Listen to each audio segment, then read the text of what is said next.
महाराज जी, आपसे एक प्रश्न है हमारा। पराई स्त्री से संबंध बनाने में पाप लगता है कि नहीं? और पर पुरुष अगर पराई स्त्री के साथ संबंध बनाना था, क्या पुरुष को भी दोष लगता है क्या?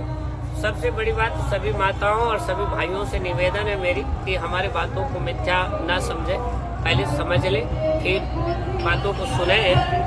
उसी के बाद में क्या होता है, एक को जैसे पराया आपका शब्द था, पराई स्त्री के साथ संबंध बनाने में दोष लगता है क्या? नहीं। जैसे एक विश्वामित्र थे और स्वयं इंद्र ने आवाहन किया अपनी पत्नी मेनका को जी, और वो आई और रिश्ते बनाकर बच्चे पैदा करके चली गई जी। अगर वो पाप होता तो राम उनके शरणागति जाके शिष्य नहीं होते, और जनक और परशुराम जैसे महान पुरुष, बहुत सारे ऋषि उनका सम्मान नहीं करते जी। तो उन्होंने खुद विषय वासना के लिए आई, इसलिए पाप नहीं किया।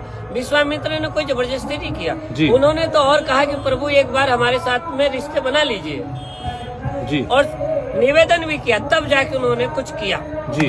उसके बाद में जैसे एक उदाहरण होता है कि कृष्ण ने 16,000 गोपियों को कामाख्या नरकासुर ने बंधन में बांध के रखा था, उनसे मुक्त दिलाए तो स्त्रियों ने अपने आप पति को, अपने आप कृष्ण को सौंप दिया जी। कृष्ण ने किसी से नहीं कहा कि आप मेरे से रिलेशन बना लो जी। लेकिन गोपियों ने कहा कि हम आपको भर लेती है, नहीं भरेंगी तो मैं मर जाऊंगी। तो कृष्ण ने कहा कि नहीं मरो मत ना, तुम हमें पति बनाना चाहती हो बना लो जी। तो नाम तो दे दिया, काम हो या ना, हमने तो देखने गया नहीं जी, लेकिन नाम तो आज भी शास्त्र में एक कृष्ण का 16,108 रानियां, रानियां मतलब पत्नी जी। तो रानिया ने जो किया, जो कृष्ण ने किया, कोई पाप नहीं लगा। ऐसे ही एक वेश्या है, वेश्याओं के पास में एक पुरुष लोग जाता है जी। पुरुष लोग जाता है, पैसा देता है, काम करता है, चला आता। अगर ये पाप होता तो उस वेश्याओं के कॉलोनी में आग लग जाती, जैसे लंका में आग लग गई है ना जी। तो आज भी ऐसे वेश्यालय बड़े बड़े नगरों में है, बहुत सारे नगरों में है, हमें तो नहीं मालूम पर पब्लिक सुनाती है, सुनता हूँ।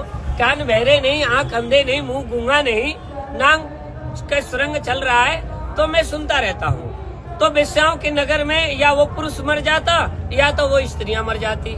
तो वहाँ प्रेम की बात है, दुकानदारी की बात है, उन्होंने सामान लेना, उन्होंने सामान देना, अपना जय श्री राम बोलना जी। तो वो कोई पाप नहीं। प्रेम में कोई भी कार्य करे तो कोई दोष नहीं, जबरदस्ती तो पत्नी के साथ भी करे तो पाप है। अगर पति परेशान करके रखे और पत्नी फिर मैके भाग जा तो वो भी पाप है। जैसे ओशो रजनीश ने कलिकाल में आकर संभोग से योग साधना में दिखाया।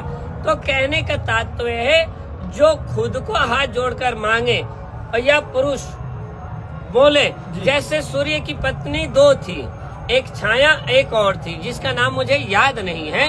तो स्वयं सूर्य की पत्नी बोलती है अपनी छाया से कि हे देवी तुम हमारी पत्नी की इच्छाओं पूर्ति करो, तो वो जाती है सूर्य से रिलेशन बनाती है।